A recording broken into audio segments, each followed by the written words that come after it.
My neighbor keyed my car, stole my packages, and dumped trash on my lawn for months. I tried to handle it quietly, but he kept denying. So we reviewed my front yard camera footage with the police. I closed on my first house in late August.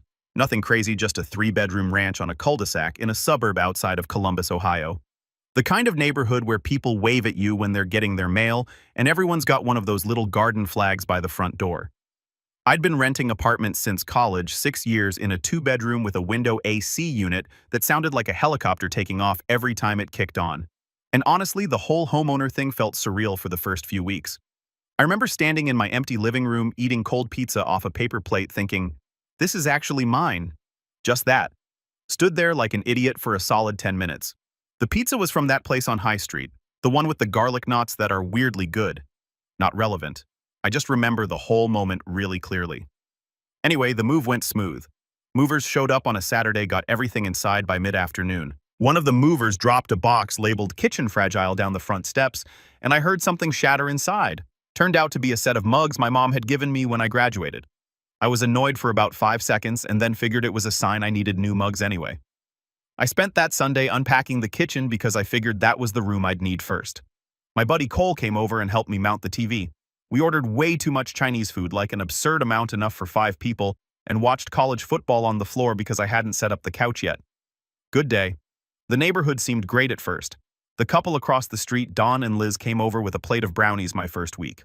Homemade, still warm. Don was retired, early 60s, seemed like a genuinely nice guy. Former school principal had this easy way of talking to people where you felt like you'd known him for years even though you just met. Liz told me which days were trash pickup and recycling and gave me the whole rundown on the HOA, which was basically non-existent. They collect $150 a year, and all it really covers is the little sign at the entrance to the neighborhood and the common area landscaping. She also told me about the block party they do every 4th of July and how the guy at the end of the street does a fireworks show in his backyard. That's technically illegal, but nobody cares. They were the kind of neighbors you actually want. My next-door neighbor to the left was a woman named Rita, probably mid-50s, kept to herself, but always had a polite nod when we crossed paths. She had a perfect lawn, and these rose bushes along her front walk that looked like they belonged in a magazine. No complaints there. And then there was the neighbor to my right. This guy, I'll call him what my buddy Cole started calling him later on the night shift.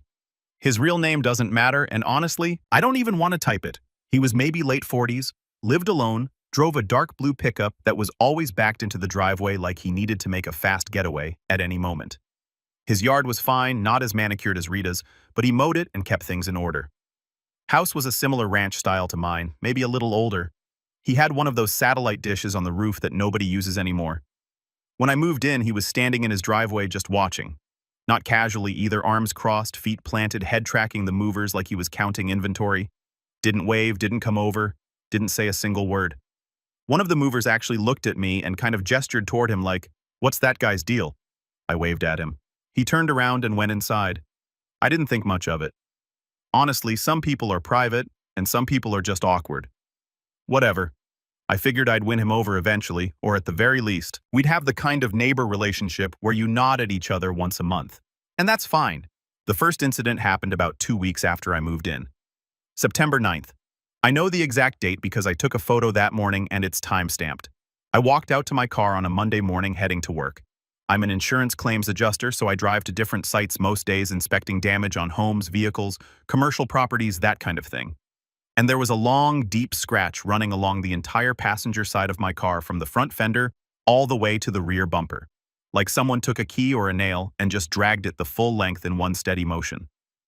My car was a 2021 Civic. Nothing fancy, but I'd kept it in really good shape. Waxed it twice a year. Always parked it away from other cars and parking lots.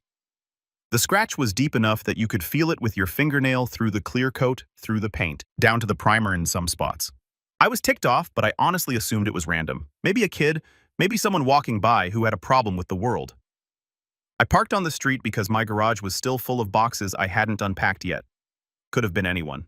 I got a quote to fix it. $1,400.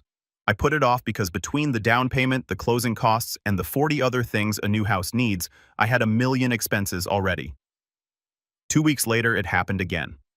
September 23rd, different side this time. 2 parallel scratches on the driver's side. Same depth, Same deliberate straight line pattern. Not random scratching. These were controlled even. And went the full length of the car. Another $800 estimate. The body shop guy looked at both sides and said, "Someone doesn't like you, man." That's when I started to wonder, but I still didn't have a suspect. Then the packages started disappearing. I ordered a new doorbell camera. Ironic, I know. I'll get to that. It was supposed to arrive on a Wednesday. Tracking said delivered. No package on the porch. I ordered a replacement set of drill bits from Amazon the next week. Delivered according to the tracking, gone. A pair of work boots I needed for site visits, delivered, gone. I filed reports with the carrier each time, but nothing came of it. Over the next couple months, I lost probably 6 or 7 packages total. The value wasn't huge on most of them, maybe $600 altogether, but it was the principle and the pattern. This wasn't random porch pirating. Someone was specifically watching for my deliveries. Then came the dog waste. I don't own a dog. Never have. But starting in maybe mid-October, I'd wake up and find dog waste on my front lawn. Not like an animal wandered through and did its business. This was placed deliberately right in the middle of the lawn where you couldn't miss it. Sometimes near the walkway where you'd step in it if you weren't paying attention. It happened probably 8 or 9 times over a 6-week period. I started getting paranoid. I'd lie in bed at night and hear a noise outside a car door, a branch, anything, and I'd be at the window in 2 seconds. I never saw anything, though. My front porch light didn't illuminate much past the steps, and I still hadn't gotten around to installing the replacement doorbell camera. The first one got stolen, remember? Which is almost funny in hindsight. I bought a cheap motion-activated floodlight and put it above my garage door. $80. It helped a little, but whoever was doing this seemed to know exactly where the light reached, and they stayed just outside of it.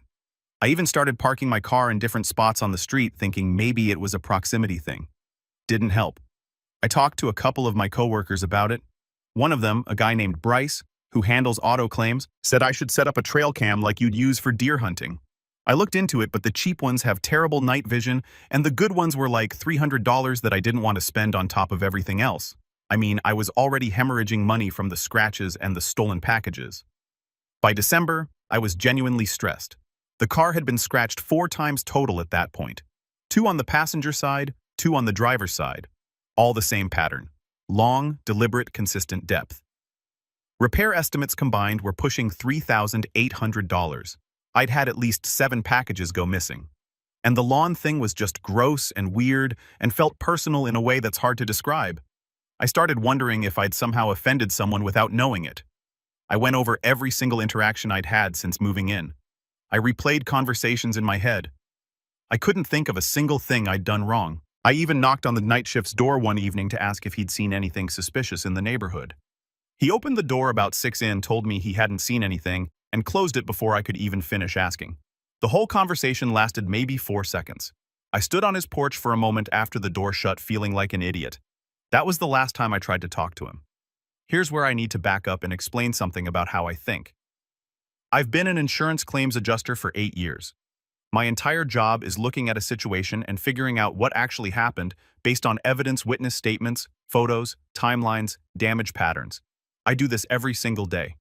And the damage to my car, the consistent depth, the straight lines, the fact that it always happened overnight, that wasn't random vandalism.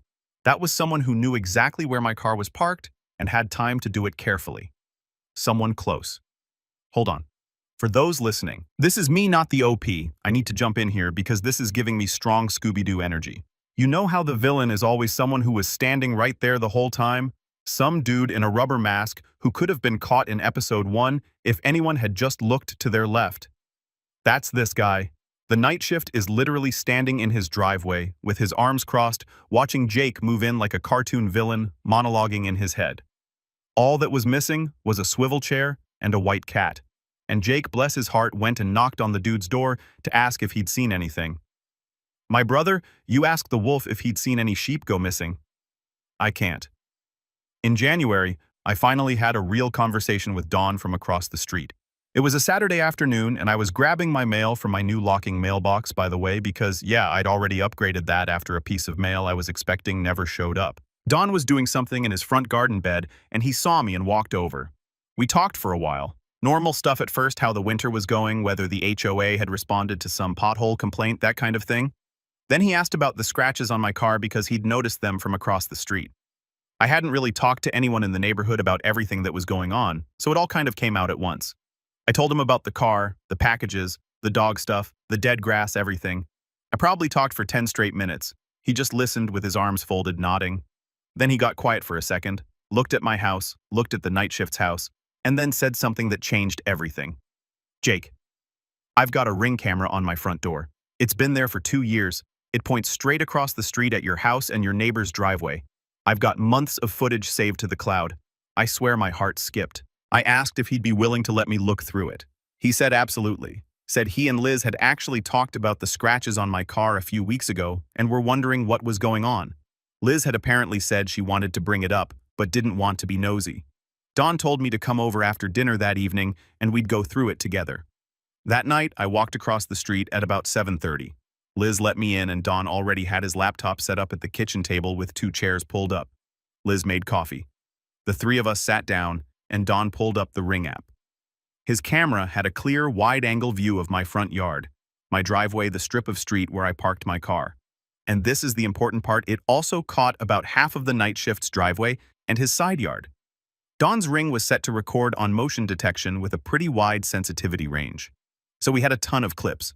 Most of them were cars driving by, deer wandering through at night, Dawn's cat setting off the sensor, but we started filtering for clips between midnight and 5 a.m., specifically ones where there was motion near my property.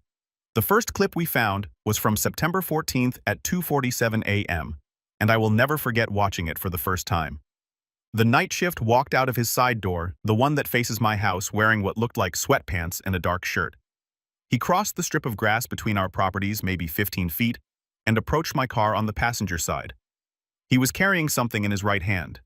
It was hard to tell exactly what from the camera angle, but it was small, thin, and pointed. He put his arm out and walked the full length of my car, slowly, deliberate. Then he turned around, walked back across the grass, went inside and shut the door. The whole thing took about 90 seconds. 90 seconds to do $1,400 in damage. I just sat there staring at the screen. My hands were shaking a little, not from anger. Well, partly anger, but mostly from the realization that I'd been right. Someone was targeting me, and it was the guy 10 feet from my bedroom window. Dawn looked at me and said, "Keep going. There's more." The next clip was from September 28th. Same exact pattern. Side door. 3:12 a.m. Crossed to my car, walked the length of it with his arm extended against the driver's side this time. Went back inside like clockwork. Like this was just part of his routine. Wake up, set an alarm or whatever. Walk outside in the dark, scratch the neighbor's car, go back to sleep. We found 11 clips total spanning from September through the end of December. 4 of them showed him scratching my car on different dates, all between 2 and 4 a.m. Each time the same methodical walk alongside the vehicle with his arm extended. 3 clips showed him walking up to my front porch, picking up a package and carrying it back to his house. On one of these, he actually paused under the street light, long enough that you could see the Amazon logo on the box he was holding. And 4 clips. This is the part that still gets me, showed him walking onto my lawn with a plastic bag, crouching down, placing something on the grass and walking back.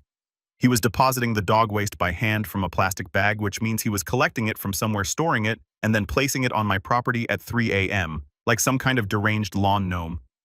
Dawn and I sat there for probably 2 hours going through everything. His wife Liz came in at one point and just stood behind us shaking her head. She said she'd always thought something was off about that guy, but figured he was just antisocial. I asked Don if he'd let me compile the footage. He said, "Go for it. Okay, stop. Let me break down what's actually going on in this man's brain, because it's genuinely fascinating in a nature documentary about the world's dumbest predator kind of way." The night shift doesn't have a reason to hate Jake. Jake moved in, waved at the guy, minded his own business. But the night shift decided he was going to launch a one-man covert ops campaign against this random dude's property at 3 a.m., using a bag of dog poop as one of his primary weapons. This isn't a grudge, this is a full-time hobby. He set alarms for this, he prepped materials, he had a routine, and the whole time he thought he was invisible because nobody had a camera pointed his direction, except somebody did, and it recorded everything in HD. Over the next week, I did what I do best. I built a case. I went through every clip Dawn gave me access to. I screenshot the clearest frames from each incident. I put together a timeline, date, time type of incident clip reference number. I cross-referenced the footage dates with my own records. The dates of the car scratches matched up exactly with the clips showing him approaching the vehicle. The dates of missing packages lined up with clips of him taking boxes off my porch. Everything matched. I also started documenting the cumulative damage. 4 sets of car scratches, repair estimates totaling $3,800. 7 confirmed stolen packages. Replacement value around $600. The motion-activated floodlight I bought because of him. $120. The doorbell camera he stole that was one of the packages, $180. Cost to have my lawn treated after repeated contamination, $200. Time and stress and lost sleep, honestly priceless. But I didn't include that. Total documented damage, $6,900. But I wasn't done. I wanted to know if there was anything else. I asked Don if I could go through the footage more carefully on my own. He gave me his Ring login so I could access the cloud storage directly. Over the next few days, I went through every single motion-triggered clip from August through January. Everyone. And I found more. There were clips of the night shift standing at the edge of his property line at odd hours, just staring at my house, not doing anything specific, just standing there. There were 2 clips where he appeared to tamper with my mailbox, opening it, looking inside, closing it. I couldn't prove he took mail, but the fact that he was accessing my mailbox at 2:30 a.m. is a federal offense on its own. I also found 3 clips of him doing something to my garden hose, which explained why it had a leak I couldn't figure out. And one clip, this one made me furious, showed him pouring something along the edge of my lawn near the property line. I'd noticed that strip of grass had turned brown and died, and I couldn't figure out why. He was killing my grass on purpose. Revised damage total with the additional incidents, $11,400. That included the lawn damage, mailbox tampering. I had to get a locking mailbox, $80. The garden hose replacement and additional property damage I could now attribute to him based on the footage and timeline. I made a highlight reel. No joke. I compiled the clearest, most damning clips into one video organized chronologically with dates and timestamps visible. I also created a written incident log that looked exactly like the kind of documentation I put together for insurance claims at work. Because that's literally what this was, a claim, just not one I'd ever processed through my office. Wait, hold the phone. Jake said he made a highlight reel. A highlight reel. This man put together a greatest hits compilation of his neighbor's 3 a.m. crime spree like he was editing a montage for the NFL draft. I'm picturing dramatic music, slow motion replays, maybe a freeze frame with a red circle around the Amazon box, and the incident log formatted like an actual insurance claim. What's next? The night shift getting a claims denial letter in his mailbox. Dear sir, upon review, your nightly vandalism has been denied coverage due to you being a complete psychopath. Please reference claim number OGAWAY. This is the most insurance adjuster revenge I've ever heard of, and I am absolutely here for it. I took everything to the police. I walked into the station on a Tuesday morning with a USB drive containing the compiled footage, a printed copy of my incident log, printed screenshots of the clearest frames, and the damage estimates from the body shop. The officer at the front desk looked at the stack of papers I put down and said, "This is thorough." Yeah, I hear that a lot at work. They assigned a detective to the case, a woman named Detective Hale, who looked like she'd seen everything twice. I sat with her for about an hour and a half going through the footage clip by clip and walking through my timeline. She took notes on a legal pad. She was shaking her head by the 3rd clip. By the time we got to the dog waste placement clip, specifically, the one where you can see him crouching on my lawn at 3:15 a.m. with a plastic bag, she actually laughed. Not because it was funny, but because of how genuinely bizarre it was. She said she'd been doing this job for 15 years, had dealt with neighbor disputes of every kind imaginable, and had never once seen someone go to this much effort to be this petty over this long of a period. She asked if I had any idea why he was targeting me. I told her I'd never had a single real conversation with the man. I'd waved at him on moving day. I'd knocked on his door once to ask about suspicious activity in the neighborhood. That was literally it. The full extent of our relationship was 1 wave and 4 seconds of him telling me he hadn't seen anything through a 6-inch crack in his door. She said, sometimes neighbors develop fixations on new residents for no rational reason. Sometimes it's a territorial thing. Sometimes it's something going on in their own life that they take out on the nearest target. Sometimes they're just miserable people who want everyone around them to be miserable too. She said the methodical nature of it, the timing, the consistency, the fact that he did it over months without escalating to anything violent, was actually pretty textbook for a certain type of personality. The detective told me that based on the footage, they had enough to move forward with criminal charges. The car scratching alone was criminal mischief. The package theft was straight-up larceny. The mailbox tampering was potentially a federal offense. And the pattern of behavior over months showed it wasn't a one-time thing. It was sustained targeted harassment. I also filed a separate report for the mail tampering and forwarded the footage to the Postal Inspector's office. If you didn't know, messing with someone's mail is a federal crime under Title 18 of the U.S. Code. The postal inspectors do not play around. About a week and a half later, the detective called me at work. I was in the middle of inspecting water damage at a commercial property, and I almost didn't answer because I didn't recognize the number. Glad I did. She said they had reviewed everything. The DA had signed off and they were ready to make an arrest. She asked if there was anything else I wanted to add to the file before they moved. I told her no. I'd given her everything. The file was complete. She asked if I wanted to be notified before the arrest happened. I said I'd prefer not to be home when it went down. Didn't want to be standing in my yard watching it happen. Felt like that would make things worse somehow, she understood. They picked him up on a Thursday afternoon around 3 p.m. I was at a site visit about 40 minutes away, but Don was home. Don's always home. Bless that man. And he texted me a play-by-play in real time. 2 officers just pulled up, then a minute later they're at his door, then he's coming out. He looks confused, then they just put him in the back of the car. He didn't look your way once. He's just staring straight ahead. I sat in my car in a parking lot reading those texts, and I honestly didn't feel triumphant or victorious or whatever word you'd expect. I just felt tired and relieved. Mostly relieved. Good. He was charged with criminal mischief, petty larceny, multiple counts, criminal trespass, and harassment. The mailbox situation was referred to the federal postal inspector separately, and as of my last check, that investigation is still pending. The detective told me the DA's office was considering additional charges based on the sustained pattern, but I don't have details on that yet.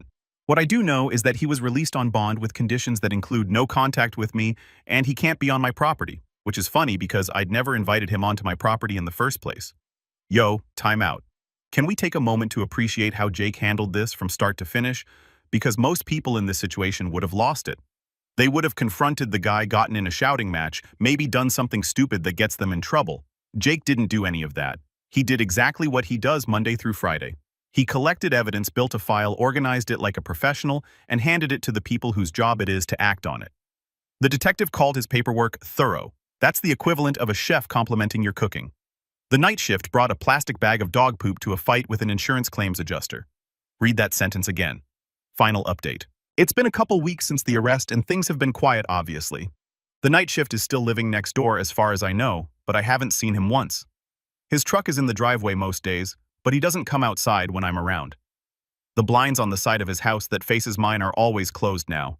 It's like living next to a ghost, which honestly is a massive upgrade from living next to a 3 a.m. lawn vandalizing package, stealing car, scratching psycho.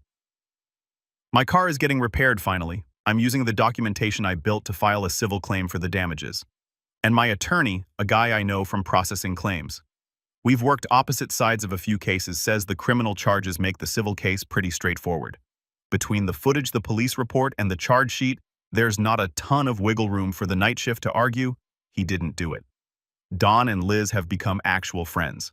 I go over there for dinner sometimes. Don grills on his back patio, and we sit out there and talk about whatever. He told me that the night shift had actually done some weird stuff before I moved in too. Nothing as bad as what he did to me, but Don had caught him on camera looking into other neighbors' cars and walking through people's yards at night. He just never connected it to anything criminal until my situation made it obvious.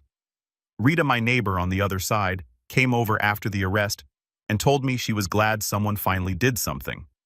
Apparently, she'd found her flower pots moved around a few times and once found one of her garden tools in a different spot than she left it.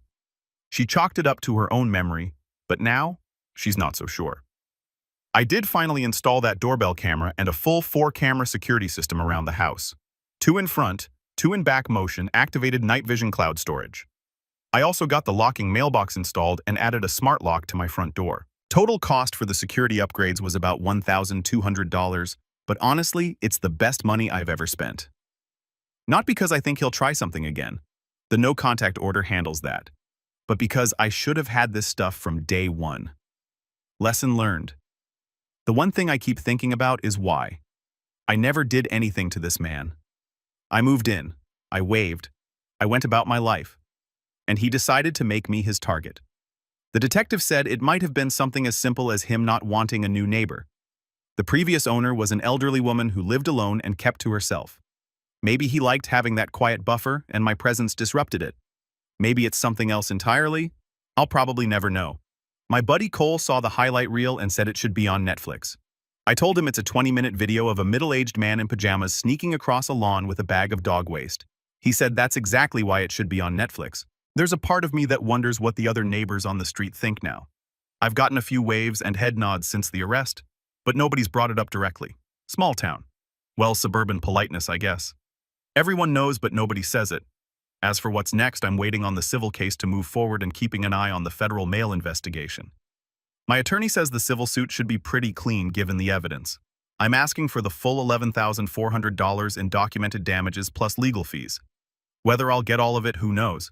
But the documentation is airtight, and I've got the footage to back every dollar.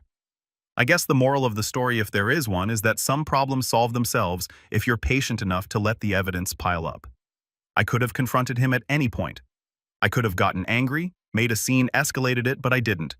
I let the cameras do the talking and the paperwork do the fighting. And honestly, the highlight reel is pretty solid. Quick update for anyone still following along.